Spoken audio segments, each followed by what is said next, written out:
This is Krita, really easy UI, and you will learn a lot of things right now. This is the toolbox. By default, we have two columns, but we can modify that.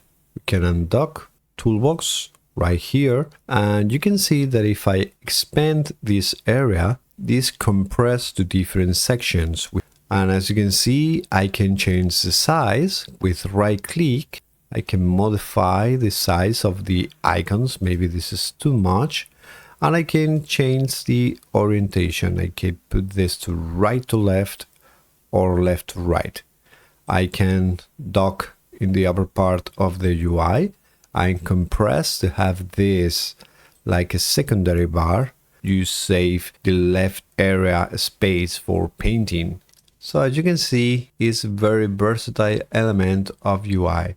You have this window, which is a tab, and you can resize or wherever. You have your workspace, but imagine that you want to open some images.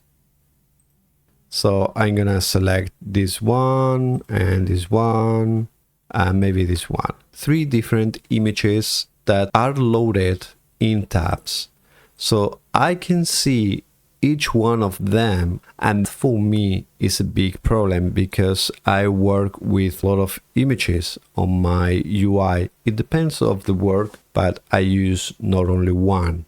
So for me it's more useful if we go to the configure Krita in the window tab, multiple document mode, we select sub windows, and you can see that I have here my image. And now you can see that these 3 buttons appears here. Click on this button and you will see that I have right now my 3 images that I can compose in wherever place I need. And I can watch everything at the same time without any issue. And it's even more useful because I can create a new view in window, new view.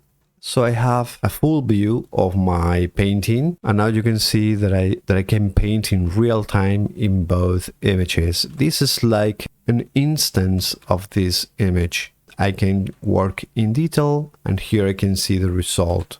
Right click, select the stay on top, and I can maximize this, and I can be painting right here, and you can see that is in real time.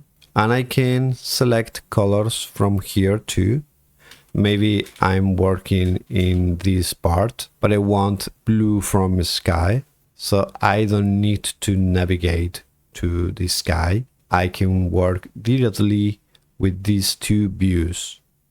And there is also another interesting thing, because if I select the configure Krita and I go to the color management, you can see that in subproofing I can select CMYK or the grayscale. We need to restart Krita to see the effects. If I restart Krita again and Ctrl Y, and you can see you can check the values. So it's very useful because I could be painting with colors here and I check the values here in black and white. Now we are going to navigate through the workspace and learn some tricks about it. To understand better how to navigate through your images in Krita, we're going to use Docker called overview. So we go to the Dockers, look for overview, and there you have it. When we are painting, we use zoom, panning, and rotation. How I can do that with Krita? The zoom tool, and just click on a part of your image and it's going to be center. So if you are right here in this point, you just click and this goes center. When we wanted to use the zoom, often we are in the brush tool because we are painting and we want to focus on this area. So we use the control and spacebar and go upwards to zoom in until that level. And this is dynamic zoom. But if you want to use the zoom by increment, you can press Ctrl, Alt, and Spacebar. So you are zooming by increments. It's the same if you are pressing the plus and minus keys in your keyboard. Look at that. And also, you can use your mouse wheel to make zoom in and zoom out.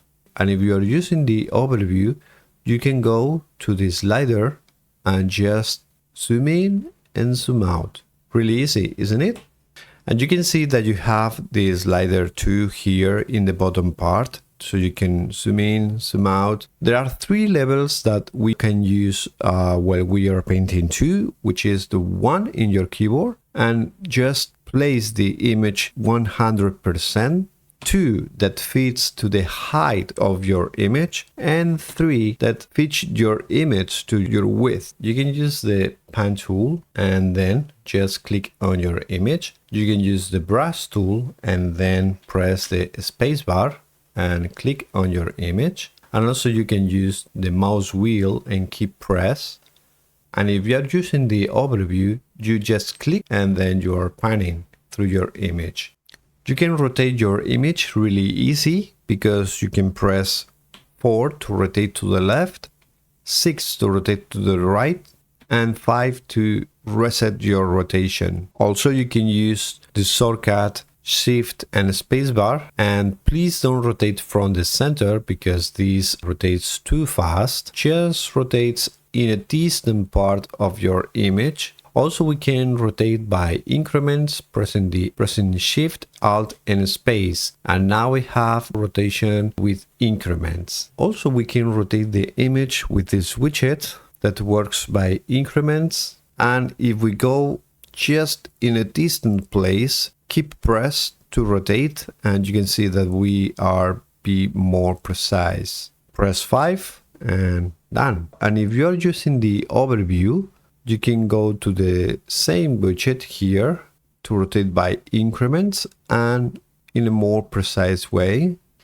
And also we can press here the mirror icon to get a mirrored view of our image, or press the M key so we can mirror the image. That way we can refresh our brain. But there is another way, because maybe you are here and want to mirror this part. So we need to go to the settings, configure Krita, and look for mirror. Look for mirror and go to mirror view. And you can see that it's using the M shortcut, M key shortcut, but we are going to use the mirror view around cursor. So we change the default one, and we are going to change by M key. So we reassign, and we have right now this type of mirror.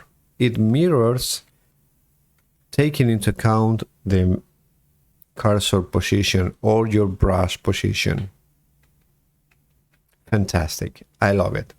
The most used feature here, for me at least, is the scale image to new size. If you press, you can divide it to the half. And as you can see, it's linked. So this is also divided. I left on the auto, and that way it will be able to decide which will be the best for this operation. So click OK. And now you have low resolution image. But we can do also another operations. We can go to the image and we can mirror horizontally. And this is really cool because we can make a mirror vertically. And this is useful to refresh the brain too. Also, we can resize the canvas. So click on that and you can see that you have your actual image. But if we add in more space to the right, for example, just put this 5000, you can see that you have more space. So I can just locate this red area to this point, and now the space is located at the right. So click here, OK, and then you have it. And if we want to extend this image, for example, I can create a rectangle selection, something like this, press Ctrl T to transform, and you have all the colors in that area. So you just only have to detail, and it's pretty useful for painting. And now imagine that you want to divide this image. You go to here, image, and you want to image split. So we can split our image based on the horizontal lines. And you can see that here we have a preview. So we left this 2 and 2. Done. We go here to apply. And this will be my place to save everything. So I create a new folder and call this test. This is selected and everything. So now we go to test split, and you have here all your sections already splitted for you. In the old times, this was really useful for web design. When we are manipulating a lot of images, we usually need to transform. Go to the transform tool and just click on the image, and then we can resize and we can place. If we go outside of the handles area, we can just rotate our image and also just make a mirror with right click inside your handles. Select mirror horizontal or mirror vertical. Sometimes we want to rotate our image really easy, so just right click and rotate 90 degrees clockwise or counterclockwise. But we have also here these buttons, so we can rotate to the right and rotate to the left. Pretty useful. And the mirror can also be controlled by these buttons too. As you can see, we can decide in the tool options what we are going to do to the image. If we want to modify the position, or if we want to rotate, scale, shear. If we want to shear, look at that, because we have these sliders, pretty useful, and you can reset and do another thing. I scale this, it doesn't really matter how I move, locked, so we have the picture ratio locked. So imagine we have right here our image. I press enter, and if I select the tool again, I can move the pivot outside of our image. So now I can select here the pivot point. I want to change this using the pivot point. So I just select here and I go directly to the point. So look at that. And that is very helpful when you use perspective. I'm going to show you really fast.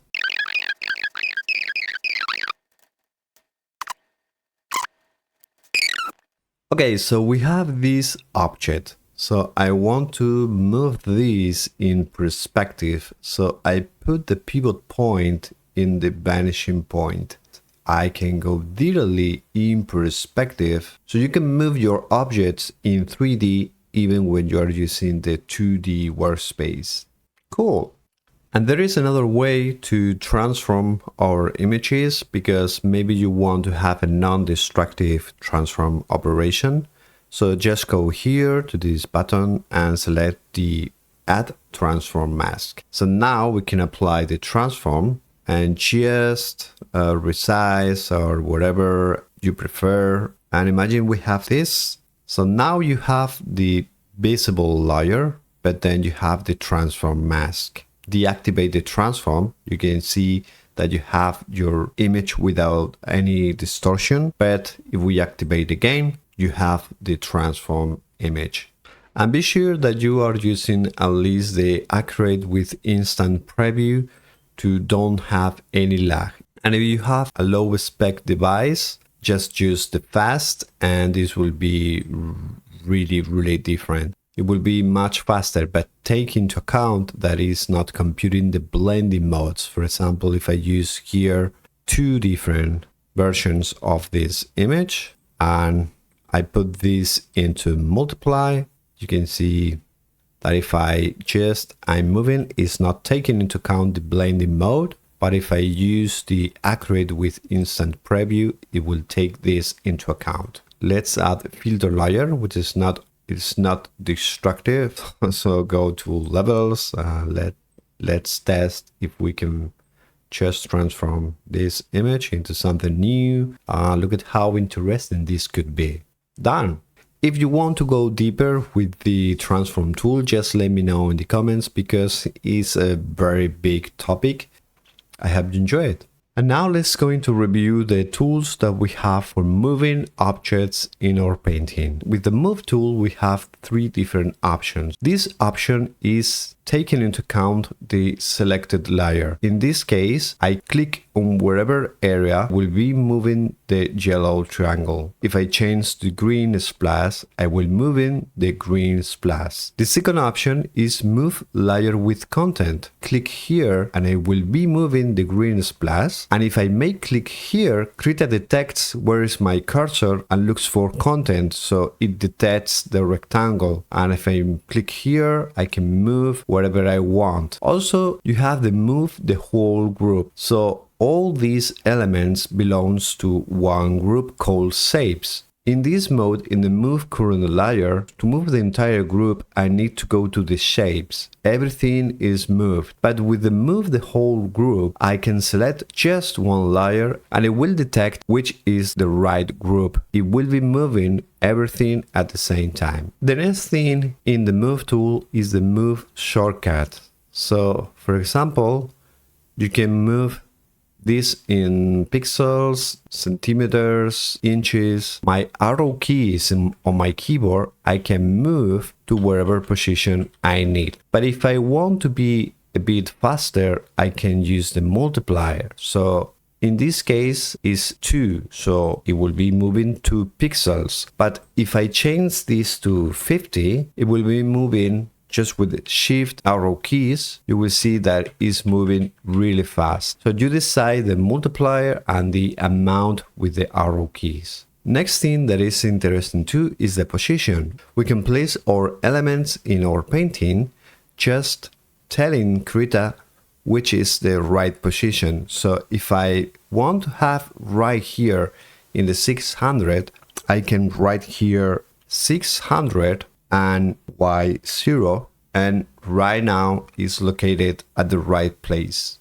Easy. And if you are moving freely, sometimes you want to make sure that you're placing your element in the right position. And for that, we have the coordinates that can be shown in Canvas. Look at that. I can be moved right here and you can see how the numbers are changing. And that's all. That's the move tool. And now let's go into review the crop tool. It's a really easy tool. So you just select the crop tool and create an area. As you can see, I can move my crop area and I can adjust from the handles what area I want to crop. If I make right click, you can see that I can activate some options that we have available right here. So for example, I can activate the grow option and you can see now it's active, so the edges won't be blocking the area to be cropped. So I can change the ratio because maybe I want to paint this horizontal landscape, and look at that, because I'm using the decoration which is thirds, but it could be using none, fifths, passport photo, and the crosshair which makes visible the center. And I select here instead of image, which cut all the content, and I normally use the canvas option because that respects the layer content. You will see that right now. You just press here, crop, right click, crop here, or press enter. Okay, press enter and you have your image crop. Canvas respect the content. So if I move the layer, you can see that I can navigate through the layer. Anything is lost. But what happens if this is not the specific ratio that you want to achieve? Press Ctrl C and we have the image again. I go directly to the ratio and here I select, for example, 2.39, which is for cinema, and I press lock, and then when I readjust the scale of the crop area, the ratio will be respected. Right click and select crop and done. You have the perfect ratio you decide for your painting. And if you prefer to make your crop area from the center, this point will be my center. Press here and it will be creating the crop area from the center. Enjoy! After all these good things, you could be asking yourself, wow, how can I support Krita? Let's see how we can improve Krita development right now. Don't forget, we can also donate to the Krita team with this little button. You can go here and you have different options, the monthly donations and the one-time donation. Wow, this has been a lot of content. I hope you have learned a lot about Krita. And remember, you have more videos and more interesting tricks in the videos of this channel.